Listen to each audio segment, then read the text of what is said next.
Дорогие друзья, добрый вечер. Продолжается пасхальная седмица и продолжается наш фестиваль «Золотые купола». Сегодняшний вечер посвящен чтениям.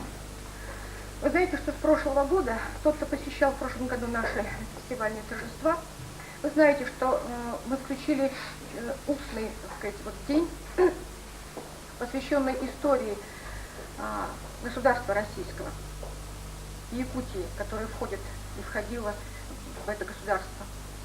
В прошлом году тема была древнерусское искусство «Истоки». В этом году тема Россия и Якутия 17 век, потому что именно в 17 веке Якутия вошла в состав России. Сегодня нас посвятят в эту тему два человека. Наши гости Оксана Евгеньевна Шелудякова, наши гости из Екатеринбурга, кандидат искусствоведения, доцент Уральской государственной консерватории, и профессор Юрий Шейкин из нашего института арктического. Представляем слово, пожалуйста. Та тема, которую предстоит нам сегодня с вами каким-то образом разобрать, действительно очень сложна. Потому что нет, наверное, на всем протяжении истории другого такого века, когда бы происходило столь много перемен.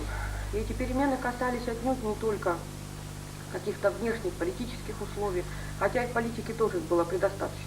Достаточно вспомнить, что 17 век начинался со смуты, в середине этого века были не менее мощные катаклизмы, связанные с церковным расколом и со многими реформами этого времени, а заканчивается этот век бунтами стрельцов. И таким образом на всем протяжении этого столетия происходят весьма серьезные перемены, главное не только в политике, но и в мировоззрении. Поэтому все то, что я сегодня буду рассказывать о церковном пении этого времени, немножечко об иконописи, архитектуре этого времени, все это будет связано прежде всего со строением души человеческой того времени, с теми изменениями, которые произошли в ней. Но мы начнем не с какого-то конкретного искусства, а с искусства в целом. Обычно, когда мы говорим о искусстве, то мы подразумеваем несколько моментов. Первое, мы подразумеваем автора. Кто автор того или иного сочинения. Мы можем сказать, что именно в 17 веке действительно возникает проблема авторства как таковая. Хотя мы можем знать, что такую-то или иную стихиру, скажем, написал преподобный Иоанн Дамаскин, или те или иные стихиры написал, скажем, или тот или иной канон написал Иосиф Песнописец. Но все-таки это сведения не прямые, не потому, что они подписали, да, не потому, что они горделиво тем самым свидетельствовали, что я автор этого произведения, а потому что так или иначе в летописях свидетельствовали о том, что именно эти удивительные подвижники причастны к созданию богодухновенных глаголов. Но сейчас появляются произведения, прежде всего, конечно, не церковные, а в основном светские, которые не просто подписаны, но в которых автор сознательно совершенно рассказывает о себе. Он рассказывает какую-то свою, пусть краткую биографию, а если даже по смирению не рассказывает ее, то столь много рассказывает о своих персонажах, можно очень хорошо по этим персонажам определить и кто был автор. Потому что все без исключения, например, авторы произведений о смуте, и тот же Евтихий, и Лев из Новгородского монастыря и так далее, все они без исключения в этой смуте сами принимали участие, как свидетели, а иногда и как прямые участники. Поэтому, когда они описывают нрав каких-то бояр или нрав государей и так далее, то они описывают так, как описывали очевидцы. Поэтому мы многое можем сказать теперь в это время уже об авторе. Кроме того, с этого времени, в общем-то, можно говорить и о том, что появляются как таковые музыкальные, например, произведения. Но я напомню о том, что мусикия вообще не считалась чем-то почетным, и наоборот, мусикия была словом, которое неприменимо было к церковному пению, потому что считалось, что церковное пение – это особенные божественные глаголы, не связанные с музыкой, которая во многом воспринималась раньше как скоморошество, не связанное с народным музицированием искусства. Теперь появляется именно мусикия. Не случайно напомню, что один из трактатов того времени Андрея Мезенца так и называется «Идея грамматики мусикийской». И много других более кратких статей этого времени, пояснений к азбукам и так далее, это слово уже вполне приемлемо. Но даже не в этом, мы же говорили с вами о произведении. Произведение потому важно, что подразумевает нечто законченное. Вот представь себе, мы когда слышим с вами сонату Моцарта, мы видим перед собой нотный текст, да? Мы имеем законченное от первой до последней ноты, зафиксированное автором произведения, мы видим перед собой исполнителя и слушаем то, что он играет. Совершенно иная ситуация была до 17 века, потому что, во-первых, очень часто творцы распевов и исполнители это были одни и те же лица. Потому что, например, такие крупные распевщики, как Стефан Галыш или Василий Рогов, учитель знаменитого Федора Крестьянина, они умели распеть песнопение, как они писали, 17 изводами, например. Вот. Таким образом, они себя не воспринимали как автор чего-то законченного, да? Они понимали распев как живое постоянное творчество, как жизнь во Христе, когда можно было действительно общаться с Господом через вот эти священные звуки. Теперь появляется действительно нотный текст, потому что появляется пятилинейная, сначала четырехлинейная, потом пятилинейная нотация, становится возможным зафиксировать каждую ноту. И мы теперь можем ответственно уже говорить не просто о расшифровках, а о тех нотах, по которым мы можем исполнить какие-то произведения. Более того, оно действительно отчленено от начала и до конца и не изменяется уже. Оно в таком виде, как создано автором, уже доносится до зрителя, ну и появляются, соответственно, опять же, авторы. Вот мы можем вспомнить, скажем, несколько польских мастеров, которые повлияли на самого Елецкого, ставшего одним из крупнейших российских теоретиков и композиторов, с именем которого связана традиция введения в храмы духовных концертов. Опять же, хорошо это или плохо, это отдельный вопрос. Кроме того, третий вопрос, который встает, вот мы сказали автор, произведение, да, и мы сказали исполнитель. Опять же, произошло огромное совершенно изменение, которое накапливалось еще с XVI века. Потому что ведь древние распевщики, они не были исполнителями. Им никогда бы тебе в голову не пришло назвать исполнителями. Они этим жили, они этим дышали. Ведь кто они были? Они были прежде всего либо монахами сами, вот, либо жили при монастырях, учились при монастырях, затем пели в храмах. И для них каждодневное пение – это была возможность просто дышать и воспринимать мир, а не то, что они исполнили по нотам и выучили. С этим связано очень много моментов. Во-первых, то, что они относились к этому несравненно более ответственно, чем многие исполнители, которых мы знаем сейчас с вами, да, которые позволяют себе выйти, скажем, не готовыми. Перед лицом Божьим они выйти не готовыми не могли, потому что это было одним из самых страшных грехов. Кроме того, они, с другой стороны, были гораздо свободнее, чем нынешние исполнители. Во-первых, потому что они не боялись чего-то забыть, потому что они творили сейчас этот распев, да, то, что распевщик, головщик им помогал это сделать.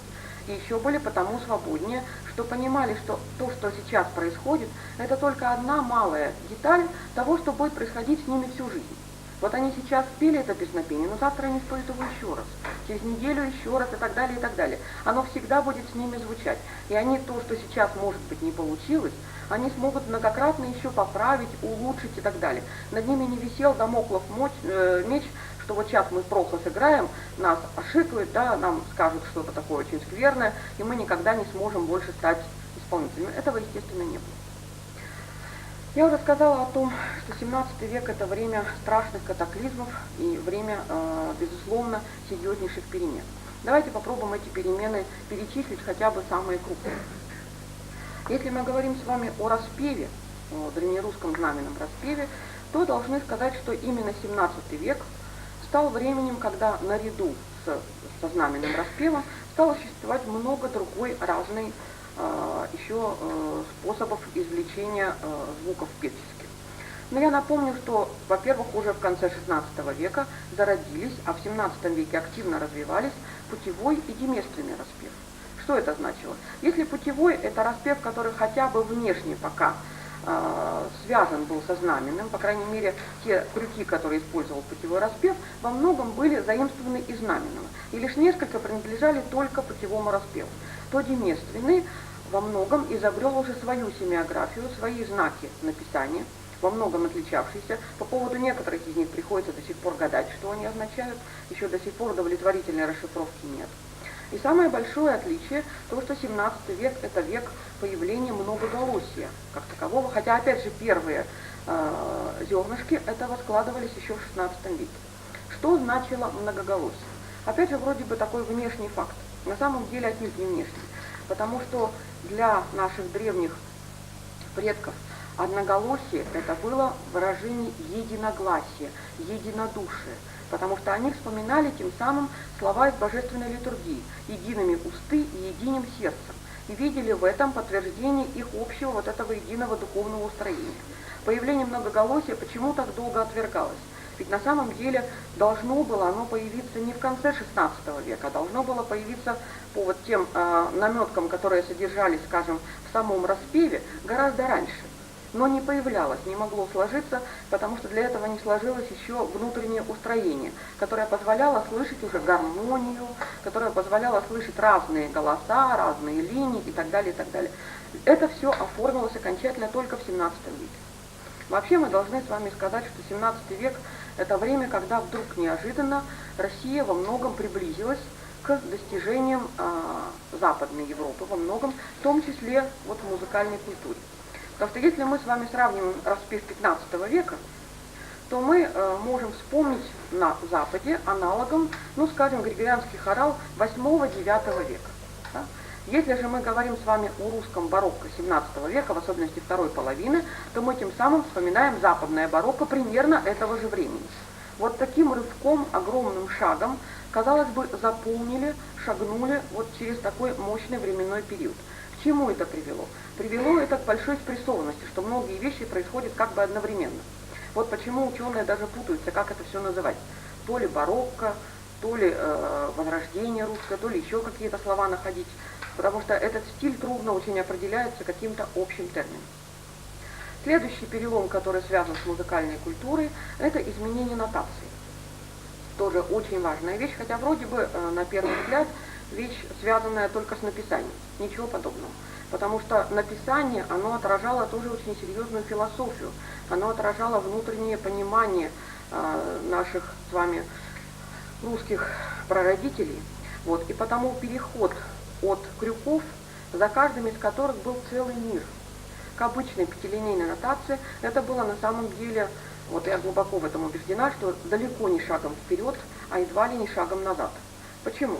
Объясню почему. Потому что каждый крюк, каждое обозначение в знаменной нашей азбуке, ведь это не просто было наименование того или иного количества нот. Не просто знали, что стопица это 2 ноточки вверх, а, скажем, голубчик борзый это 3 ноточки восходящие, а, скажем, двое в челне это покачивание на 2 соседних нотках. Не это было даже главное. А было главное то, что каждая нота связывала с собой представление об определенных добродетелях, об определенном духовном мире, тем, который составлял существо. Я только зачитаю сейчас некоторые определения, и станет понятно, что я имею в виду. Параклит – это послание Духа Святаго от Отца на апостолов. Змейца – земные суетные славы отбег. Стопица – смиренномудрие в мудрости. Палка – покаяние истинное о грехах. Мечик – милосердие к нищим и милость. Осока – отгребание от всякого зла всем сердцем и мыслью. Фита – философия истинная, вседушное любление. Кроме того, каждый крюк обозначал помимо нот, которые мы представляем, хотя это, конечно, была относительная система, они же не знали, до это будет или ми, или какой-то еще иной звук, это зависело от того, кто будет петь. Для кого-то это могло быть до, для кого-то это могло быть ля, от которого отстраивались это по-разному. Но означало и определенную манеру артикуляции, означало определенный тембр. Потому что, например, слова «из гортани гаркнути» означали спеть грудным, мягким голосом от того самого голубчика, да, как бы проворковать этот знак. Вот теперь представьте себе, что такое вот это все соблюсти в нашей современной нотной записи. Надо написать кучу итальянских терминов, надо написать огромное количество примечаний, чтобы было понятно, что композитор хочет. Как сейчас, например, в 20 веке у нас композиторы вынуждены к своим 7-минутным произведениям писать по 2 тома толкований и пояснений. Вот он как бы плод, который оформился, правда, гораздо позже, вот, но к этому пришло. Ничего этого не было, потому что за каждым крюком вот это все стояло, и еще. То, что стояло за крюком, передавалось-то ведь тоже в живом опыте. Напомним, кто пел. Пели те, кто воспитывался в монастырях. те, кто при монастырях жил буквально с детских лет, те, кто проходил в своем монастырском обучении многие годы. Это уже потом появляется, спустя много веков, появляется хор певчих дьяков, да, хор государевых певчих дьяков. Появляются те, кто уже не принадлежат церковному клиру. Но ведь до 15 века включительно было так. Поэтому для них это все не надо было учить. Вот видите, мне пришлось прочитать, да, эти все названия, потому что, к сожалению, это не мой живой опыт вот по пению крюков. Для них это был именно живой опыт, который они буквально с молоком матери в себя вбирали, и то, что, естественно, диктовалось.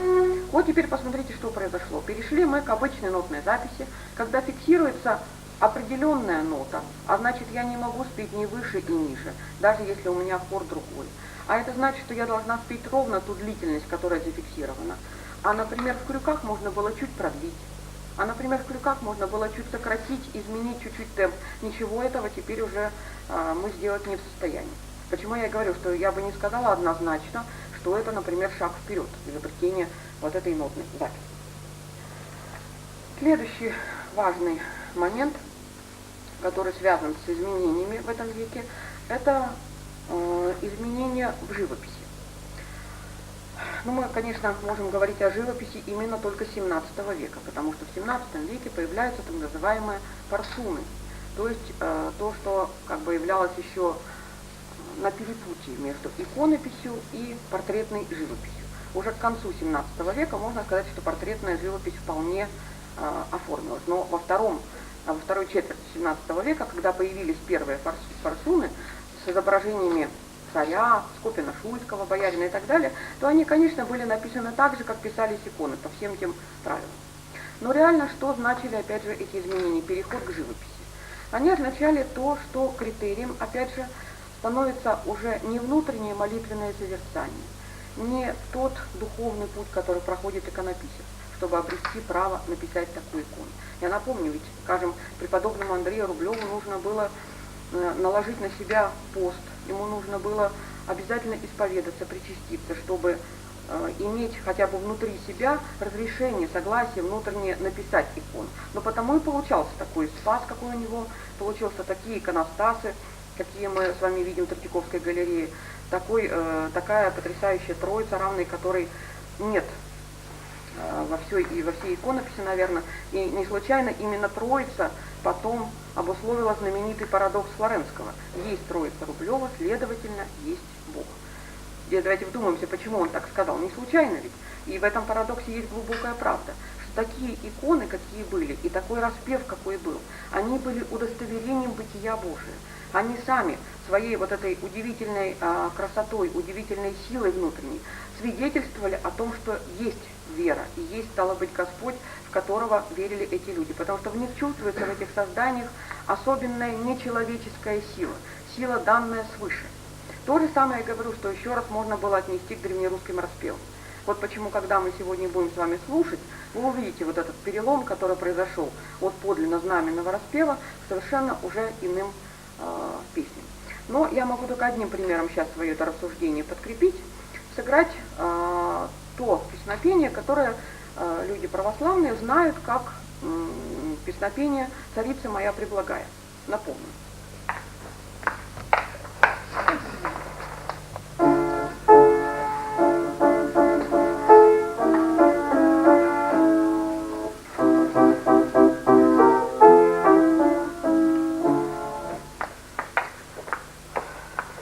Вот его датируют тоже рубежом 17-18 веков. Когда ученые поразыскивали, то обнаруживали, что это не что иное, как русская народная песня под названием «Сухой бы я корочкой питалась». Вот вам, понимаете, когда постепенно начинает проникать, к сожалению, даже в церковное песнопение абсолютно светские влияния, и тем самым музыка выходит за пределы вот этого единого моления, а начинает обретать уже черты действительно, собственно, музыки. И примеров таких достаточно много. Есть, например, Евтиния, которая по тексту нотному совпадают с песней «Как по речке, да как по казанке». И такое есть. И все это примерно вот этот период, конец 17-го, начало 18 века. Мы еще сегодня, я говорю, будем слушать одно песнопение, которое мне самой очень нравится, но вы услышите в нем яркие совершенно черты пения народного. Но мы с вами заговорили о том, что произошел перелом в живописи именно в сторону декоративности, яркости и так далее. Мы даже это можем судить по тем сюжетам и по тому, что стало изображаться на иконах. Вот в конце XVI века появляется такая знаменитая, замечательная икона, которая называется «Церковь воинствующая». А в XVII веке таких созданий становится уже много. Что это такое? Это масштабное, чуть ли не батальное полотно, в котором изображены огромные массы людей. Вот теперь сравните с теми древними иконами, которые были. Когда перед нами только лик Богородицы и Христа, когда перед нами, скажем, Троица. Теперь, если, скажем, художник в XVII веке будет рисовать Троицу, то он обязательно нарисует, кроме Троицы, Авраама и Сару. Он обязательно нарисует служанку, которая там что-нибудь такое делает, приносит и так далее. То есть даже количество персонажей меняется, обязательно появится пейзаж. Причем не просто какая-нибудь горка небольшая, а появится изображение реки, деревьев там, и так далее. И тем самым действительно икона приобретает черты живописности, которые в ней раньше не было. Потому что икона, еще раз говорю, что должна была свидетельствовать именно о бытии Божия. Она потому, по выражению правильному совершенно академика Оведенцева, она не эстетически носила характер, а онтологический, бытий.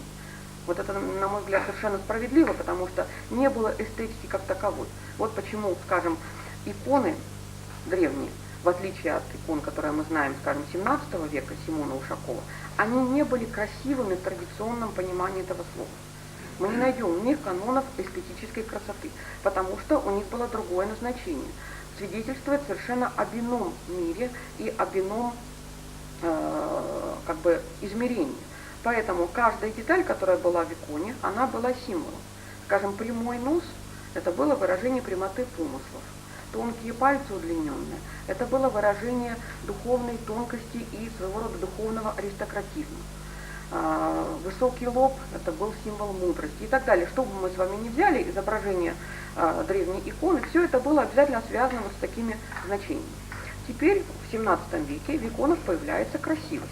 Появляется то, что вызывает действительно любование, вызывает своего рода эстетическое наслаждение. Опять же, мы не будем с вами говорить, хорошо это или плохо, потому что здесь трудно сказать однозначно, смотря на какой позиции находиться. Так же, как мы не можем ведь с вами сказать, что лучше, Владимирская икона Божьей Матери или, скажем, Сикстинская Мадонна Рафаэля.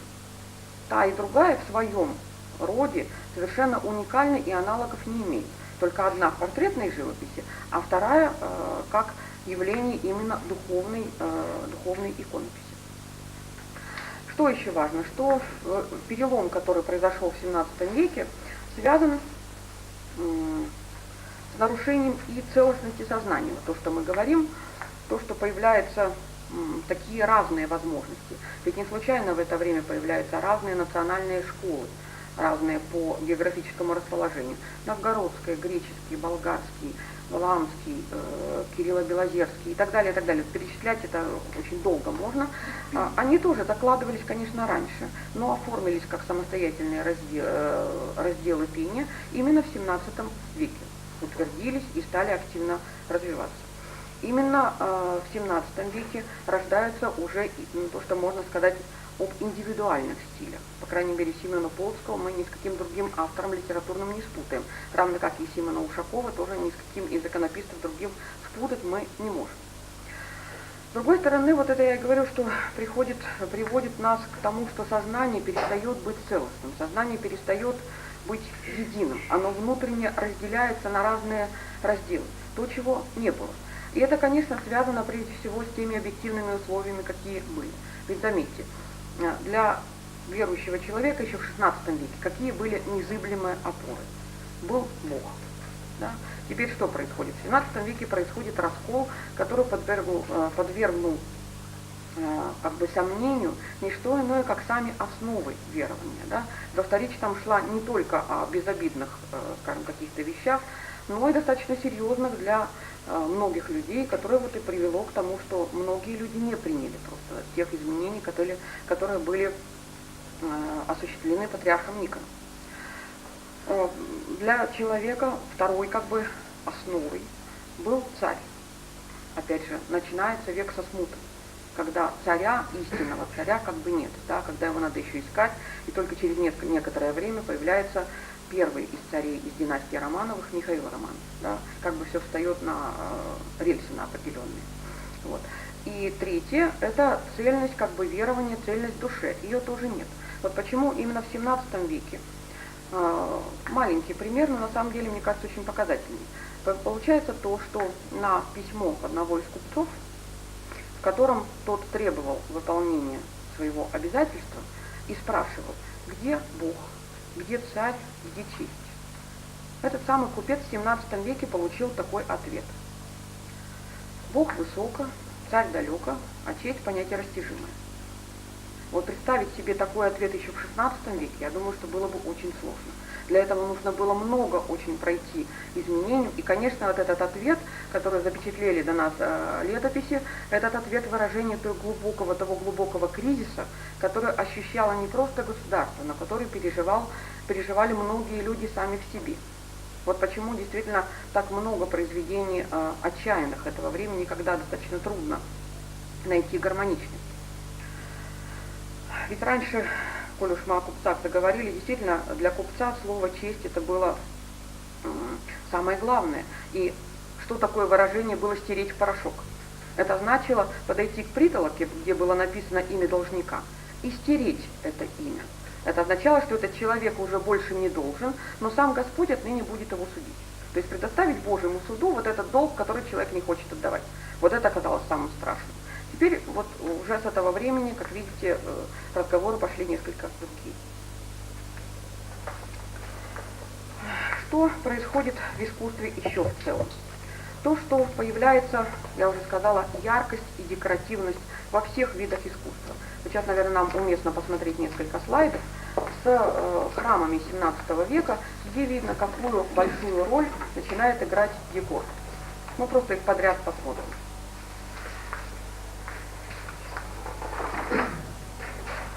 Вот это храм Останкино. Его можно померить, да. Останкино.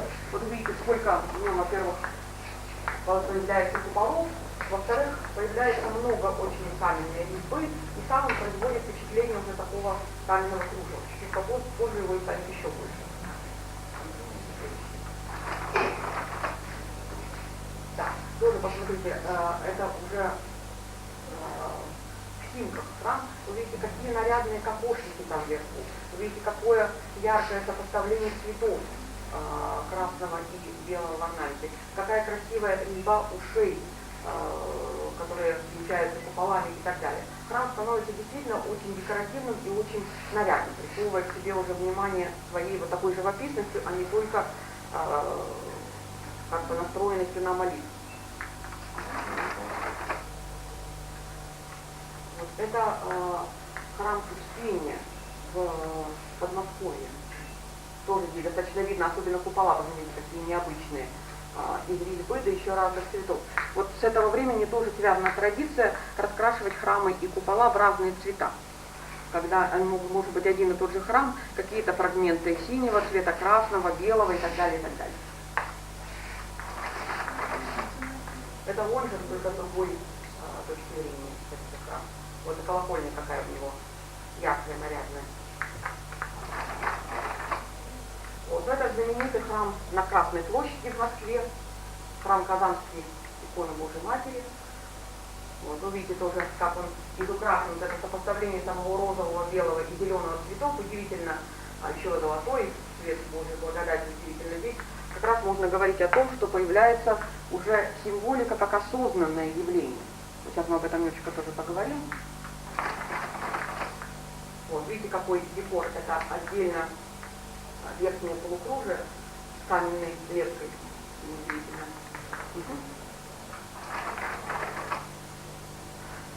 Так, это уже Новгород. Новгород один из соборов Успенский тоже такой. И тоже, да, обратите внимание там вверху. Вот. А почему показала здесь? Потому что именно в 17 веке была надстроена и украшена знаменитая Спасская башня. Вот, поэтому я еще раз попросила Красную площадь показать, чтобы акцентировать внимание вот на этой башне.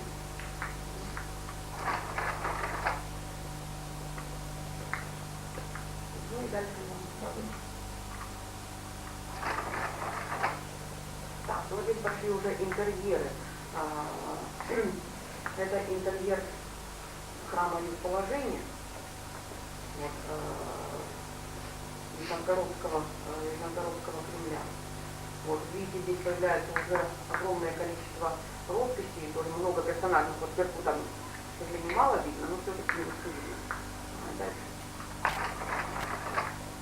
Вот, а это интерьер храма в Новодевичьем монастыре. Предок, икон, ярусный иконостас. Вот это он же только царские врата взяты более крупнее.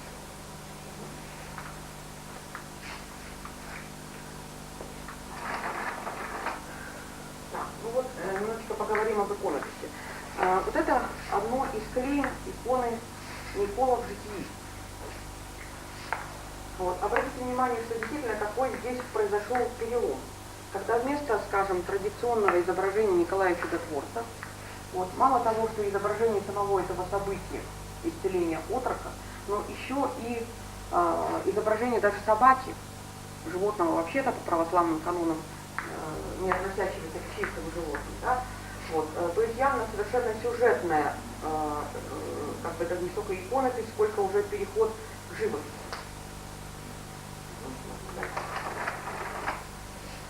Вот. Это для сравнения. Для сравнения икона Николая Чудотворца 16 века. Вот видите, все-таки другой совершенно подход. Да? Не выписан так подробно пейзаж, нет такого количества персонажей и так далее. Вот. Ну и это тоже Николай Чудотворец, тоже икона уже 15 века. Получилось так, что у нас мы назад идем, но тем не менее видно очень хорошо, от чего ушли и к чему мы в 17 веке пришли.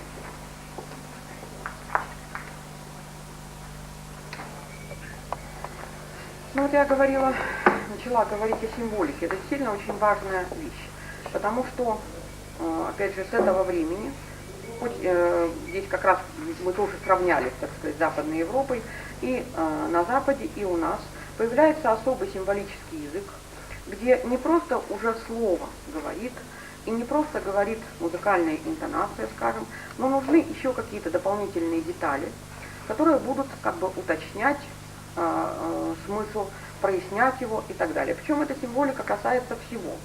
Она касается иконописи, она касается храмовой архитектуры, она касается пения и так далее. Мы сегодня как раз немножечко уже в другом месте говорили о ней, поэтому кратко только скажу, что это и символика чисел, и символика цветов, это и символика облачений, и символика церковных предметов и так далее. Конечно, она была сформирована раньше, безусловно, потому что большинство символов были сформированы не в России, а еще в Византии, и затем только были уже русифицированы, переведены как бы на русскую почву. Но тем не менее символы как особый такой язык, когда высчитывается количество звуков, когда высчитывается количество частей и так далее, вот это связано в основном именно уже с 17 веком, ну и после, веком 17, то есть с эпохой барокко прежде всего. Что это означало? Это означало то, что человеку для восприятия уже мало только внутреннего духовного познания. Для него мало молитвы, которая позволяет воспринять вот то слово, которое произносится. Для него, оказывается, нужно еще и рациональное ухищрение, оказывается, нужен еще и разум, который позволит, так сказать, удостовериться, дополнить, указать, наметить и так далее, и так далее. То, что раньше казалось для искусства церковного совершенно не обязательно.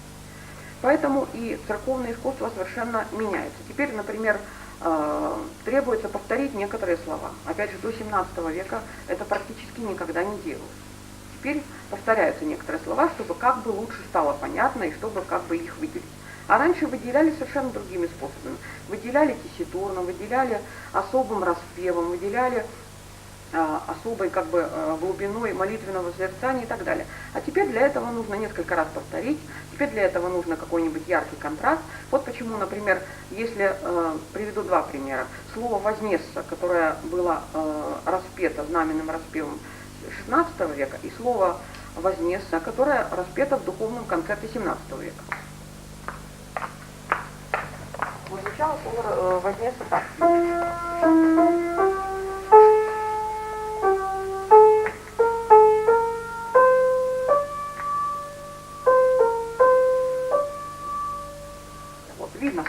конечно, есть это восхождение, да, есть попытка и желание показать вот этот подъем. Но однако же ничего такого насильственного, ничего, то, чтобы говорило чересчур уж так ярко о каком-то символе пространственном, то, что можно потрогать, то, что можно пощупать, этого не было.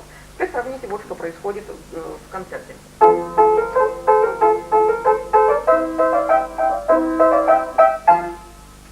Вот, совершенно другое. Видно совершенно вот эти ячеечки, как бы шаги подъема, да, видна вот эта пространственная идея. Вот, и сделано все это очень, как бы, очень такими мирскими, что называется, средствами.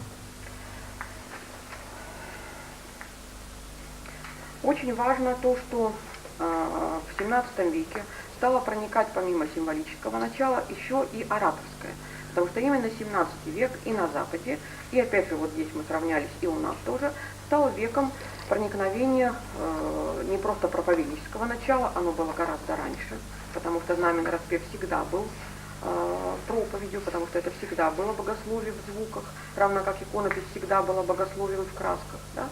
Вот, но здесь это уже совершенно открытое, которая как бы существует именно как наука риторика, которая учит о том, как это изложить, как это расположить и как это донести до слушателей. Поэтому именно в XVII веке те, кто писали, скажем, уже демество и тем более писали портесную музыку, они активно изучали способы контраста в речи, они активно изучали способы лучшего расположения материала, они учились, что такое риторические фигуры. Здесь поразительно, что, оказывается, риторические фигуры в это время употреблялись не только в Германии, скажем, в музыке Шутца, но и у нас тоже, по крайней мере, особенно в украинской музыке, в концертах этого времени. По крайней мере, у Делецкого есть не только как бы цитаты вот из этих риторических фигур, там, восхождения, нисхождения, падения и так далее, но и совершенно осознанное их употребление. Он даже об этом сам пишет в своей идее грамматики музыкистской. Вот, так что здесь, опять же, мы приходим к тому, что требуется применять какие-то специальные средства для того, чтобы богослужебное искусство заговорило. Вот, теперь это уже действительно речь не просто богодухновенная речь, а речь вот такая ораторская, риторическая, а как мы знаем, она отнюдь не обязательно может быть связана уже с областью церковной, потому что ораторы и риторы отнюдь не всегда были проповедниками в храмах. Они очень часто были государственными деятелями и так далее. Вот здесь происходит именно это. Вот здесь я подошла еще к одной очень важной вещи, что именно в XVII веке начинает параллельно, мощно развиваться как бы три основных ветви искусства. До этого все-таки мы можем говорить о абсолютно преобладающей роли духовного церковного искусства до XVI века включительно. Оно обнимало собой все остальное. Да, фольклор был, он существовал параллельно, вот, но все равно, как раньше даже, вот напомню классификацию жанров этого времени, говорили, что есть искусство народное, есть искусство государственное, вот, а есть искусство церковное, которая лучше их обоих и объединяет в них самое прекрасное, что есть. Вот я дословно процитировала определение, да, лучше их обоих, да, объединяет самое прекрасное, что в них есть. Так вот, именно с XVII века можно говорить о практически равноправном развитии, по крайней мере, двух из этих слоев. Это музыка государственная, а в XVIII веке, как мы знаем, появится целая, как бы, целая жанровая ветвь, связанная с прославлением побед Петра, скажем, да, огромное количество жанров, которые были написаны на Полтавскую победу и так далее, и так далее. Вот, но уже, опять же, начатки этого складываются в XVII веке. Вот почему именно в XVII веке к нам приходит такой жанр, как кант, который уже не как не духовное песнопение, а очень часто светское. Вот почему, я еще раз говорю, что возвращаясь перед тем, как мы сейчас послушаем, к тому, что начинают и проникать в церковную музыку отнюдь не светские напевы, отнюдь не церковные напевы. Первое, что я хочу, чтобы мы с вами немножечко послушали, это будет песнопение Кирилла Белозерского монастыря начала XVII века «Достойно есть».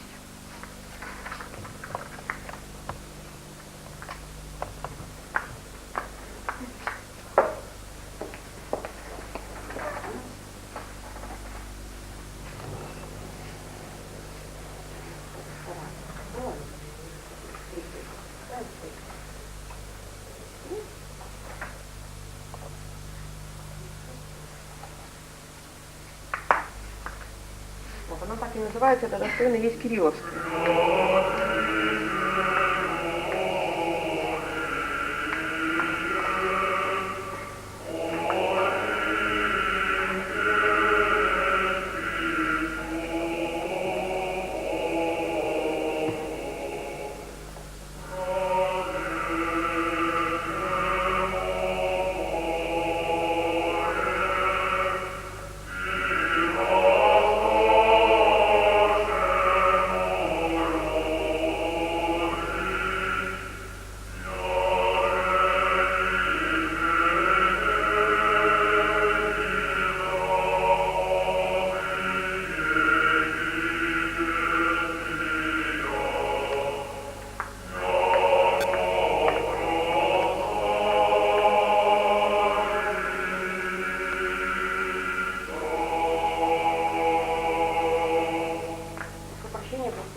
Не сработала, была исполнена одновременную запись, но запись монастыря в Метеорах, знаменитый греческий монастырь на скалах.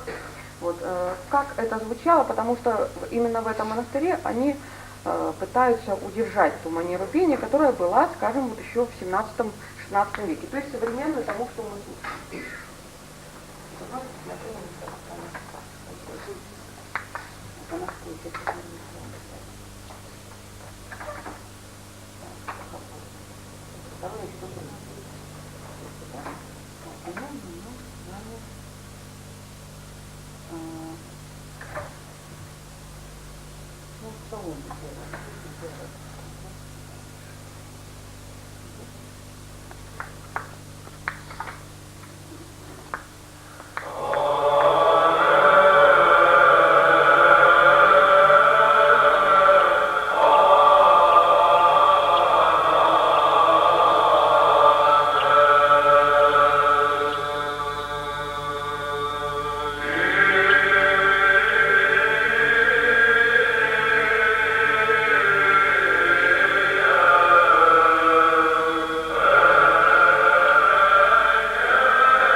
Сейчас для сравнения прозвучит 17 века начала в распеве царя Федора «Достойно есть теперь».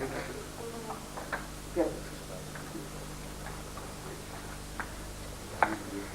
Вот, сразу только подчеркну, что это песнопение, которое сейчас прозвучит, оно из чина так называемого облачения архиерея, с того момента, когда происходит приготовление к торжественному совершению божественной литургии.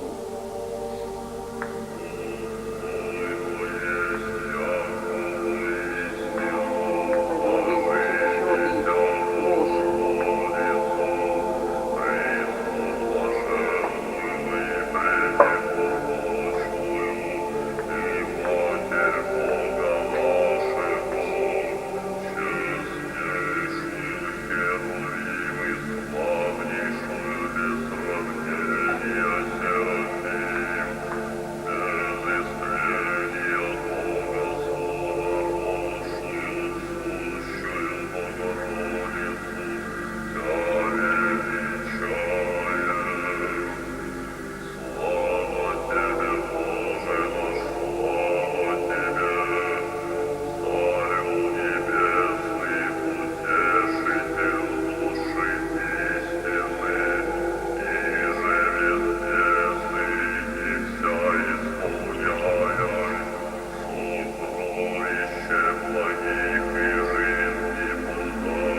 Ну вот это так называемая пюктицкая консерватория, очень красивая, но интонация, вы сами услышите, какие.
Ну вот вы сами слышите, что здесь, конечно, помимо чисто духовности появляется еще и душевность. Да? Опять же, это отдельный вопрос, насколько это можно считать положительным или нельзя считать положительным, но факт называется налицо. Ну и закончить я хотела тем, что изменились не только сами иконы, изменились не только литературные произведения, изменились не только храмы, но изменились даже способы обучения.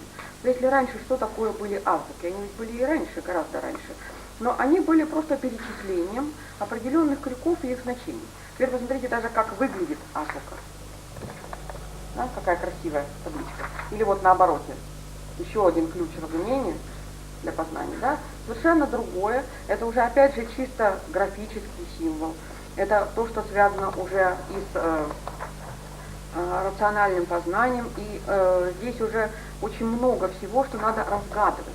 Не как тайну, к которой нужно прикоснуться, а как загадку, которую нужно разгадать, вернее, и, может быть, что-то при этом для себя приобрести. Но сами понимаете, что тема, конечно, это неисчерпаемая, потому что 17 век, то, с чего я начала, это век сложнейший в русской культуре. Но уже, мне кажется, из того даже, что я сказала, понятно, что и век одновременно интереснейший, потому что в нем еще огромное количество загадок, огромное количество всяких тайн, нам еще их предстоит только разгадывать. Может быть, есть какие-то вопросы, я с удовольствием отвечу. Но если нет, тогда благодарю за внимание.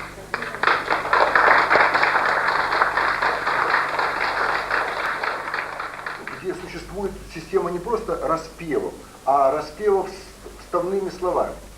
Вот, например, старообрядцы Забайкалья, семейские, поют такую песню. В островах охуятники, целый день голявые, ты я муцастяния, ту он сам себе ругавые, ты как я муя жития ватие, счастье вам сложить, да сложить. Негде быть не веселому, чтобы зверя не бягить. Сама по себе мелодия по структуре казачья.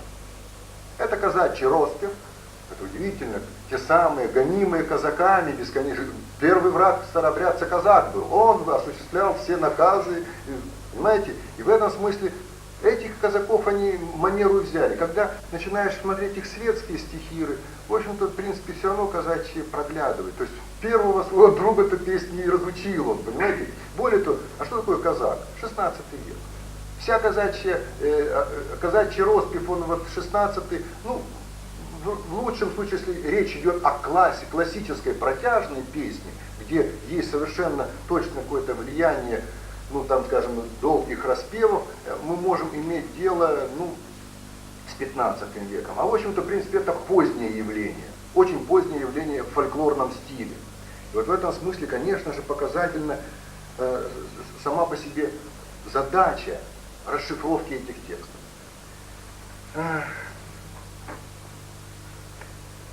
В 1598 году, то есть как раз уже в 87 году на месте столицы Кучума возникает, там был Кашлык, называлась эта столица, основывается крепость Тобольск, первая столица Сибири. И где-то уже рядышком в 98 году Нурхадзе, первый маньчжурский император, предводитель маньчжурских племен, совершает свой первый поход в земли Варка. Дело в том, что это восточные, непокорные, те самые Джурджени Удигай, которых нужно было прежде всего ему подавить, потому что, в общем-то, в джурдженской династии Дзин правящим родом были Варка. И поэтому так называлась целая группа племен. Ему нужно было во что бы то ни стало совершить карательные походы и вырезать всю эту публику, чтобы уже никаких конкурентов не было у него. В результате он пленил более 10 тысяч городов, разрушил пленил более 10 тысяч людей, он, значит, пленными привел, разрушил более 20 тысяч городов, 20 городов, и остальных людей, там, как говорит летопись, в общем-то, разбежались. Понимаете, в общем-то, 17 век начинается для России в Сибири тем, что в Арктике устанавливается первое русское зимовье, Туруханское. Зимовье, послужившее базой для дальнейшей экспансии в Восточной Сибири. Начался этот процесс еще при царе Борисе. Ну, понимаете, смутное время для Сибири было почти безразлично. Там получилось так, что как бы метрополия сама по себе, а это тесто катилось на восток само по себе. И это была очень такая любопытная история. В 19 году был основан Енисейский остров, который был второй, так скажем, южной базой для взятия Центральной Сибири. Понимаете, вот я в своей книге показал, что у нас, когда рисуют карту Сибири, там получается, как ее так перекособочивают, что вроде бы эта огромная территория, она такой прибавкой к Московии. Я не против того, что у нас центр Москва, но все-таки вот если взглянуть на Сибирь, то все-таки в ней есть центр, есть восток, есть запад, юг, север. И вот удивительно, центром этого оказывается Якутия. Так вот, понимаете, получилось так, что вот как бы с севера и с юга шли вот эти из Туруханского через Вилюй, там это, и из Енисейского через Байкал и Лену шли вот эти, как Бекетов успел раньше. Он, собственно говоря, получилось так, что был первым в этом деле. Понимаете, отряд Мартына Васильева в 28 году пришел через Туруханск на Лену, на Вилюй и Лену, но в 31 году Петр Бекетов заложил уже в верховьях Лены острог, а потом и заложил в 1932 году Ленский или Якутский острог. Экспедиция Хабарова по Лене, в общем-то, Хабаров удивительная фигура. Он не военный человек, просто купец, торговый, такой делопроизводитель, такой деловой мужик был. В общем-то, в принципе, он по Лене ездил с тем, что устраивал торговые точки, торговать с народами.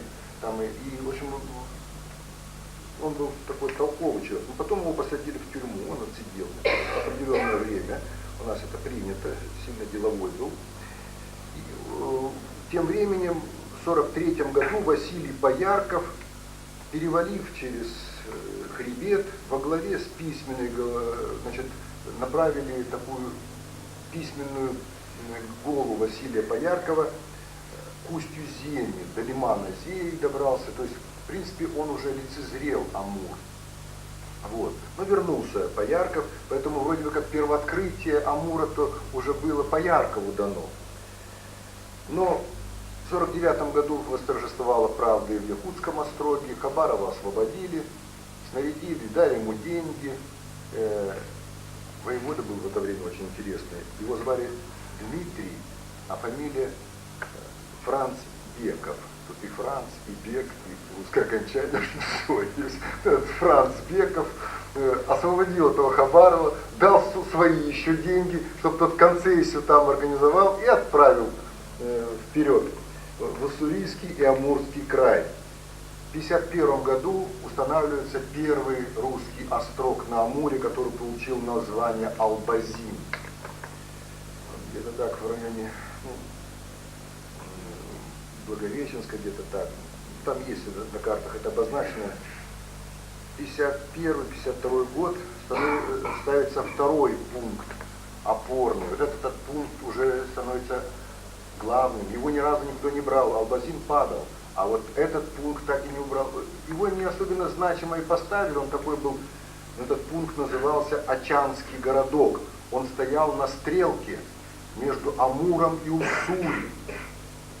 Но то, что он был обозначен уже в Нерчинском потом договоре, как ключевой пункт это было. Хабаровск нынешний. Понимаете? И вот это вот на этой стрелке оно и получилось так. И вот получилось так, что в 1951 году был поставлен это, а в 1953 году ставится еще один пограничный острог, чуть ниже этой стрелки, на Кумаре-реке, и начинается поход вот этого самого Ануфрия Степанова по Амуру и Уссурии. Знаете, все время я думаю, почему песни не сочинили про Хабарова, почему про Пояркова не сочинили, а именно про этого Ануфрия Степанова, этого бедолагу, которого вообще-то в принципе потом в тюрьму посадили, в кандалы, и вообще-то поход закончился бедой. Разбили весь его отряд, Кумарский острог сожгли, а память осталась, песня осталась. Понимаете, это удивительно совершенно, как так получилось.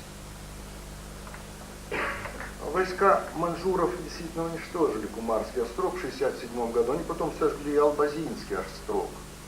Но через год, это было в 1985-1986 году, уже русские Ниуча, так назвали нас маньчжуры, кстати. Эти вот Ниуча восстановили, потому что мы, это люди, жившие на земле Джурджени. Вот эти Ниуча восстановили свой Албазин. Началась уже торговая, то есть то, что остановить нельзя. Собственно говоря, через 15 лет, как там получилось в 1689 году, маньчжуры, несмотря на явное позиционное преимущество, заключили Нерчинский договор. И таким образом фактически как дальше была история этой песни. Ясно, что после вот этого похода Ануфрия Степанова эта песня приобрела какие-то свои интересные сюжетные линии. Она как-то должна была существовать в виде сказки. То есть рассказ о том и несчастье, и о той неудаче, которая постигла. Знаете, почему этот образ был соединен потом вообще с Ермаком? Вообще-то сама по себе история с Ермаком вся загадочная. Ведь помните, там ведь получилось только после второго похода Ермака, в поход, значит, в 585 году русский воевода, теперь уже государев человек, с такой русской фамилией Мансуров, значит, поехал в Сибирь на выручку Ермаку. Он, значит, приехал туда, на Урал, и засвидетельствовал. Сибирь завоевана, а Ермака нет. Все как есть. Вообще история с Ермаком тоже такая, знаете, вроде все условия забыть этого Ермака, забыть этого Ануфрия Степанова. Понимаете, вот все, вроде бы и забыть-то надо. А правда, она в песне должна спеться. Знаете, и сохранились эти песни про Ермака и про Степанова. Знаете, вот в этой ситуации, я думаю, что то, что эти песни существовали как некое представление о воле, понимаете, вот как представление о некой свободе и умении жить во имя государства. То есть воля во имя государства. Знаете, вот вольная река, не просто государство, а воля для государства. У русских людей, как видно, это очень органично существовало. И вот в этой связи я хотел бы сейчас, чтобы Татьяна Иннокентьевна сыграла мелодию этой песни. Татьяна говорит, одну секунду, я только все-таки прочитаю текст. Что из себя представляло это загадочное стихотворение в Сибирской Украине, в Адаурской стороне. В Сибирской Украине, в Адаурской стороне, в Даурской стороне, а на славной, на Амур-реке, в устье Комары реки, казаки царя Белого, они острог поставили. Острог поставили, ясак, тоже русское слово такое, царю собрали, и за сабельки вострые, за крови горячие, круг они острогу Комарского, они глубокий ров вели, высокий вал валили, все рогатки ставили, чеснок колотили, частокол, да? Смолье приготовили, а поутру рано, ранешенько, ровно 25 человек. Выходили молодцы они на славную Амур-реку, не наводчиками шелковитыми, они рыбу свежую, они по рыбу свежую. Несчастье сделалось, над удалами молодцы, издалече, из чисто поля. Такое русское представление о поле, несущем несчастье. Из раздолья широкого, из хребта Шингальского, из-за белого камня, из-за ручья глубокого выкатилось знамечко. Выкатилось знамечко, большое знамечко, за знаменем идет. Так у эвенков называют инородцев. Китайцев также эвенки, арачоны звали. Откуда этот эвенский термин? Ну, вообще по происхождению это термин монгольский. Он в древнем монгольском языке означает священник, святого, священного какого-то человека, то есть такого высокого сана человека. Вот этот богодойский князец, инородец высокознатный, вот напал на этих. А знамя за знаменем идет, а рота за ротою валит, а идет байдойский князец со силою поганую к острогу Комарскому. Как вешняя вода по лугам разливается, облелеяла сила поганая вокруг острогу Комарского, отрезали у казаков ретиво сердце с печенью, полонили молодцов 25 человек с неводчиками шелковым, с рыбою свежую. А ездит байдойский князец на своем добром коне, как черный ворон летает вокруг острову Комарского. Кричит байдойский князец к острогу Комарскому: сдайся, казаки, за острогу Комарского, а и буду вас жаловать златом, серебром. Знаете, а и женски прелестными девицами не сдаются казаки. В остроге сидячи кричат они, казаки, своим громким голосом: отъезжай, байдойский князец, от острогу Комарского. А втораповый байдойский князец со своей силой поганую плотный приступ чинит в острогу Комарскому. Казаки, они справились, за ружье сгорбелись, извините, слово такое необычное. А было у казаков 3 пушки медные и ружье долгомерное. Вооружены были, конечно. 3 пушки ганули, а ружьем вдруг грянули, и прибили они казаки. То и силы байдойские, будто мушки ильинские.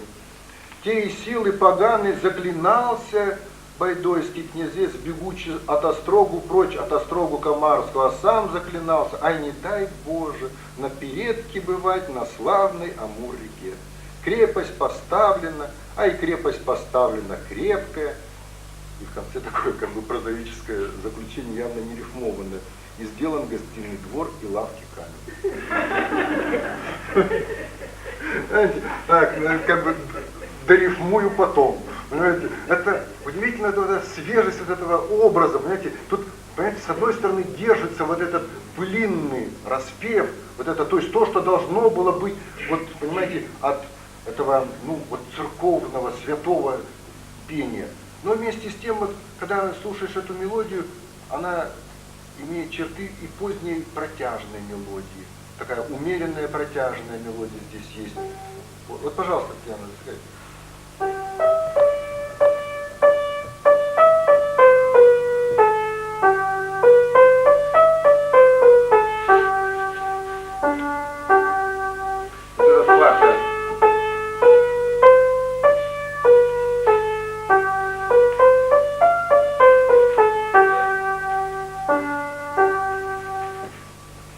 Вы знаете, вообще-то эта мелодия мелодия в этом сборнике упадается трижды.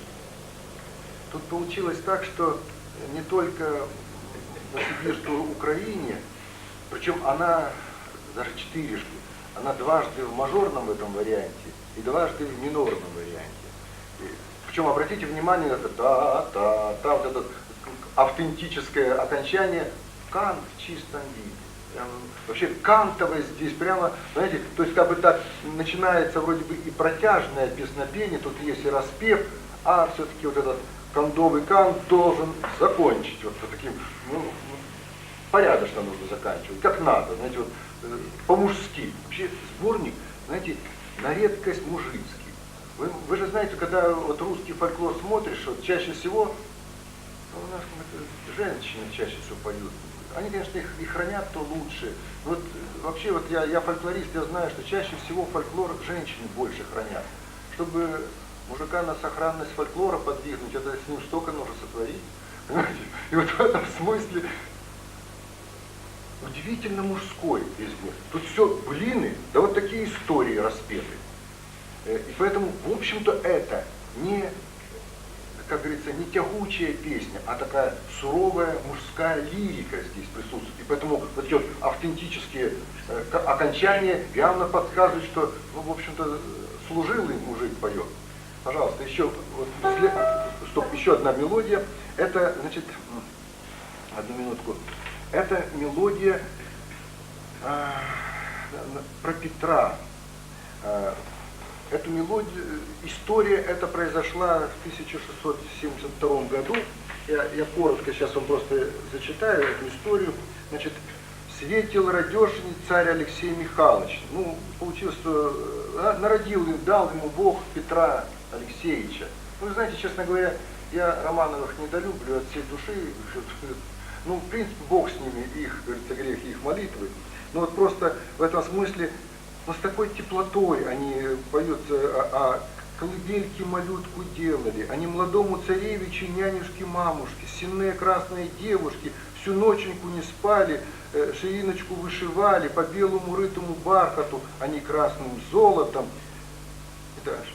Тюрьмы с покаянными, они все расплющались, и погребы царские все они растворялись, и царя благоверного еще пир и стол на радости, а князи сбирались, бояра съезжались, и дворяна сходились, а все народ Божий на пиру едят, пьют, прохлаждаются, и веселье и радости не видали, как дни прошли, как младенца царевича Петра Алексеевича, первого императора.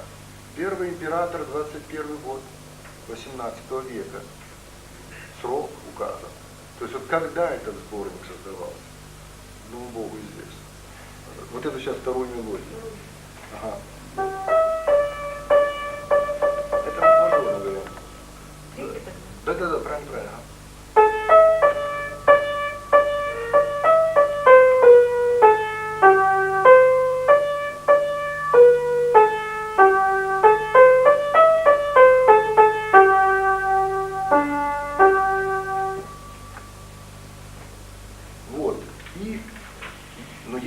Минорных. Первый минорный вариант, ну, тут история-то под той кумарской историей. В общем-то, ее лучше рассказывать в Бурятии, чем здесь. Поход селенгинским казакам. Она длинная, эта история. Получилась там тоже трагедия, это события, которые произошли в 1720-1750 году. Это вот там рекрутская история, такая тяжелая. В общем, даты тут тоже известны. То есть это уже 18 век.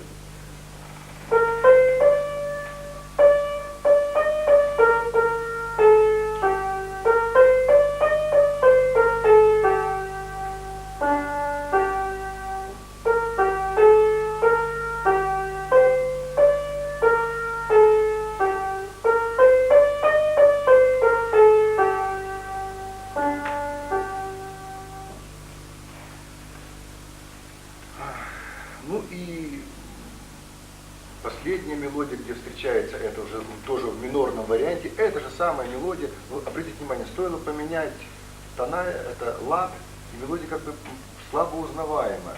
Но это тот же самый контур, те же самые абсолютно, я сознательно их все выписал в тональности соль, чтобы они легко узнавались. Но вот их разное эмоциональное состояние здесь очевидно. Тоже минорная, сейчас одну минутку, она посвящена атаману польскому, только не о поляке, речь идет просто в поле атаман, который был тот самый. За райским городом, за Казанью старую из давеча поле из раздолья широкого, как ты гнездово тура привезли убитого атамана польского Михаила. Птицы ластятся вокруг гнезда, усеиваются, еще плачут малые его дети над белым телом, с высокого терема зазрела молодая жена и плачет, убивается над его белым телом. Понимаете, вообще этот атаман Михаил, который, ну, представляет, это речь идет о воеводе Федоре Демьяновиче Войкове, события 1691 года. Понимаете, в общем-то, в принципе, действительно, Михаил Демьянович, его тут называют Черкашенин, ну, там район, где он воеводствовал, Черкашенина. Вот. В целом, вот эта коллекция мелодий, сибирских мелодий, первых русских мелодий в Сибири, на мой взгляд, представляет собой действительно исторический памятник. Это очень интересное явление. Вы знаете, у меня все время руки чешутся сделать об этом книгу, статью или что-то еще, потому что вообще этот сам по себе сборник настолько живой и интересный. Здесь за этим стоит эта живая эмоциональная история этих людей и распетых этих мелодий. Понимаете, мы действительно обладаем огромным богатством. Вот. И более того, если это сопоставить с тем мелодическим фондом, который сейчас записан у нас в Сибири. Я хотел, заканчивая свой сегодняшний, ну, скажем, необычный для себя выход в том, что, говоря о русской культуре здесь, в Сибири, я бы хотел прежде всего подчеркнуть, что эта культура была Европой для Сибири. Понимаете, она была с очень своеобразным таким как бы мерилом государственности. Понимаете, это очень сильно влияло и меняло смысл как бы жизни, который происходил здесь. Понимаете, культура не может быть, одна культура не может быть противником другой культуры. Это нереально. Противниками могут быть политики, события, там, войны. Это совсем разные вещи. Не культуры воюют, это мы прекрасно знаем. Примером тому масса случаев, когда умеют жить культуры, интересно взаимодополнять и развиваться, и сохраняя самобытность, и наоборот обогащая друг друга. Вот сегодняшний мой разговор, еще раз подчеркну, имеет важное значение, пожалуй, вот главным. Необходимо, глядя на песни, фольклорные песни, думать о них как истории, как живой эмоциональной истории людей ушедших эпох.